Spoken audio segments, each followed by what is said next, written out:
I decided to take a spontaneous vacation. 2 weeks, no city, no notifications, no constant noise in my head. After my grandmother passed away, her old wooden house in the countryside just stood there, empty. My mother refused to go back. She said the place felt heavy, but to me it felt like exactly what I needed. Silence, isolation, space to breathe. The village wasn't really a village, just a few houses stretched along a single cracked road. The bus only came once every 2 days. When I stepped off at the stop, the driver looked at me for a long moment. Then he said, "You shouldn't stay there too long." He didn't smile when he said it. I laughed. I wish I hadn't. The house greeted me with silence, the kind of silence that rings in your ears. The porch creaked under my weight. The fence leaned slightly to one side. Grass had grown up to my waist. Everything looked exactly as I remembered from childhood, and completely different at the same time. Inside, the air smelled like dust, dried herbs, and something older. Not rot. Time. I opened the windows, brought my bags in, turned on my flashlight. The electricity flickered unpredictably. Phone signal worked only near the window. Barely. That first night I didn't sleep well, not because I was scared, just unfamiliar. The house had its own language. Wood beams cracked softly. Something shuffled beneath the floorboards. Wind brushed against the shutters. I woke up at 3:07 a.m. The first thing I noticed was the smell, strong, sharp, like someone was burning wormwood or fresh-cut grass. I thought it was just a draft. I sat up in bed, and that's when I saw it. The bedroom door was slightly open. I was certain I had closed it. I got up, walked over, closed it again. The latch clicked into place, and almost immediately, I heard footsteps, slow, careful, from the entry hallway. I froze, listening. The footsteps stopped.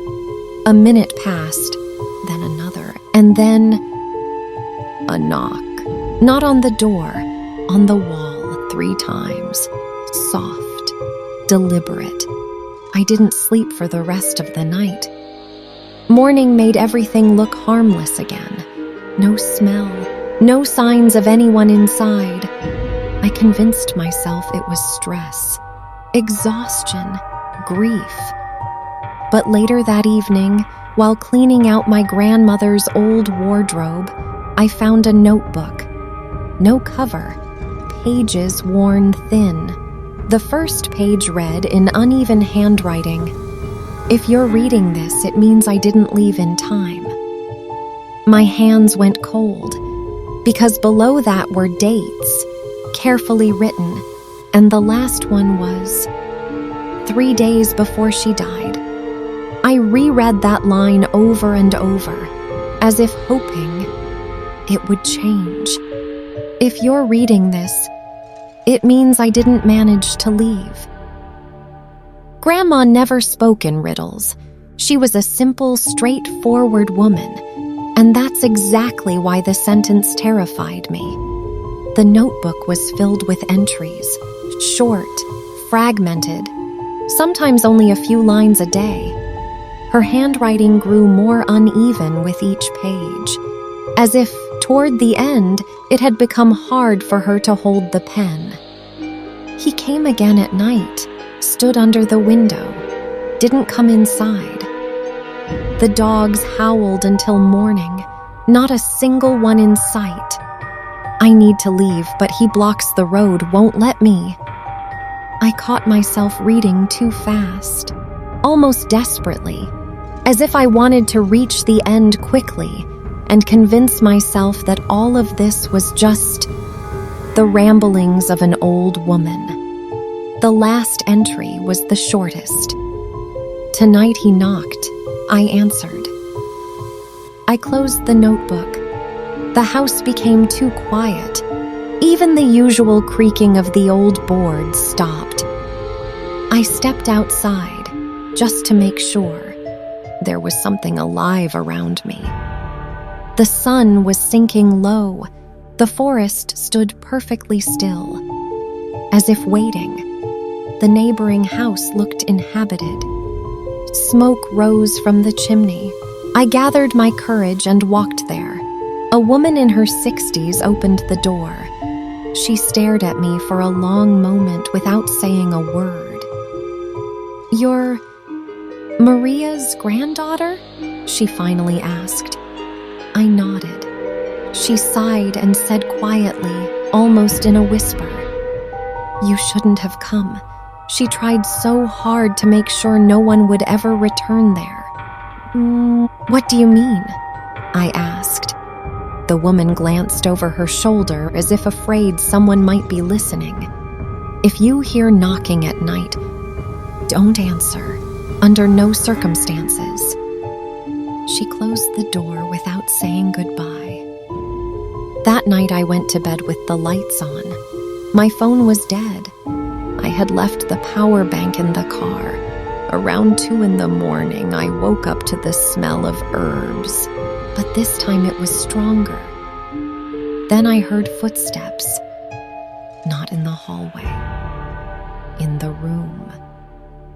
The bed creaked slightly. Someone sat down on the edge. I lay there, not moving, barely breathing. And then he spoke. The voice was quiet, raspy, as if it hadn't been used in years. "Maria, you came back?" I squeezed my eyes shut, feeling the cold spread down my spine. It wasn't a question. He was certain. I didn't answer. Then a hand, cold, dry, touched my hair. "Don't leave this time," he whispered. And only when the first rays of sunlight slipped through the cracks in the shutters did I realize that on the floor, beside the bed, there were barefoot footprints. They led to the stove and disappeared straight into the wall. I left the village on the 3rd day, not because it was over, but because I realized that if I stayed even one more night, the house would stop asking. Before leaving, I decided to lock the cabin properly, just like a normal person would, the way you close a place you never want to return to. Inside, it was unnaturally quiet. No smells, no footsteps. Even the floorboards didn't creak, as if the house itself was holding its breath. I gathered the last of my things and, standing at the doorway, suddenly remembered the notebook. It was still where I had left it, on the table. The final pages were blank. I closed the door, turned the key, and then I heard behind me, "You forgot to say goodbye." The voice was calm, not frightening, almost human. I didn't turn around. "Your grandmother left the same way," he continued. "She always thought she would come back." "I'm not coming back," I said out loud. My voice trembled, but I said it. For a few seconds, nothing happened. Then the door closed from the inside, softly, without a slam. The key in my hand grew warm.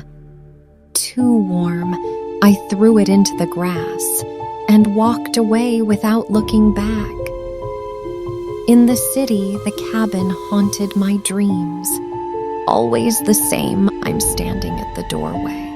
The door is open. Inside, it's dark. But I know, if I step in, I will be welcomed. I stopped answering unknown numbers because sometimes when I did pick up, there was nothing on the other end. Just silence and the smell of dried herbs. 2 weeks later, my mother called. "Were you in the village?" she asked. "Yes," I replied. "Why?" The neighbors said, "Someone is living in the cabin again." I stayed silent. "Lights at night, smoke from the chimney," she continued. "They say it's a woman, young." "That's not me," I said. My mother sighed. "I know." After that conversation, I threw away every photo of the cabin, every item I had brought from there, except one.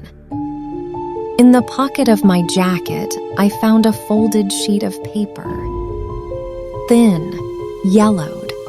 The handwriting was my grandmother's. "The house always looks for someone who agrees. If you're reading this in the city, it means you managed to leave. But remember, it remembers those who slept inside." That same night, I woke up to a familiar sound. 3 soft knocks. Not on the door, on the wall. I lay there staring at the ceiling, not moving. The knocking came again. And that's when I understood. The cabin no longer holds me. It's simply waiting for the next time. I'm alone. I didn't sleep after that knock. I lay there until morning, staring at the wall. It didn't come again. Not that night. The next evening, I tried to convince myself it was stress, imagination, trauma. I moved apartments, changed my number, blocked every unknown call. For a while, it stopped. No knocks, no smell of herbs, no silence on the line. I started to believe I had escaped. 3 months later, I came home from work and noticed something strange. The hallway light was on. I never leave it on. I stood there for a long moment before stepping inside. The apartment felt occupied. Not messy, not disturbed, just used. The air was warmer than it should have been, and there was a faint smell. Dry herbs. I checked every room, nothing, until I reached the bedroom. The bed was made, but on the pillow, there was a small indentation, as if someone had just lifted their head. My heart started pounding. Slowly, I looked toward the wall. And there they were. 3 marks, perfectly spaced, like someone had knocked from the other side. I backed away, and that's when I heard it. Behind me, very close. "You left without saying goodbye," he said. The voice wasn't raspy anymore. It was clear, stronger, certain. I didn't turn around. I couldn't. A hand rested on my shoulder. Warm this time, not cold. Almost familiar.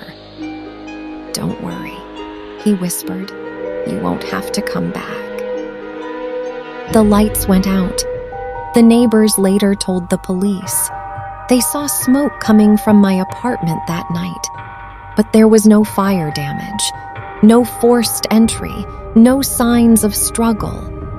The only thing they found was the bedroom wall, broken open from the inside, and leading into it, barefoot footprints, small ones, mine. Some say I ran away, some say I lost my mind. But in the village, the neighbors still see smoke rising from the old cabin. And sometimes, late at night, a young woman stands in the doorway, waiting. If you ever pass by that road and smell dried herbs in the air, don't knock. Because if the house answers, it won't be asking anymore. It will already know your name.